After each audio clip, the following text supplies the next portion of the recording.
শ্রেণীর ছাত্রী আফসানা আরমিনকে মঞ্চে আসার জন্য অনুরোধ করছি।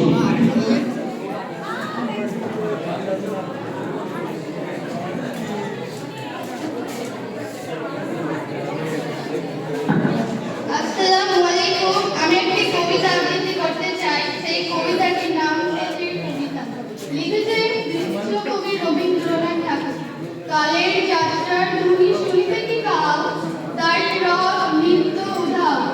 জাগাইছে অন্তরিক্ষে হৃদয় স্পন্দন, চক্রবিষ্ট যখন শেষ হয়ে যাবে অফ করে আবার অন করো। এগুলো করতে পারবা? এটা শেষ হবে, এটা অফ করে দিবা পুরো।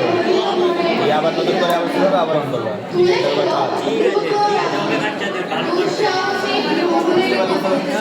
এটা শেষ হয়ে গেল।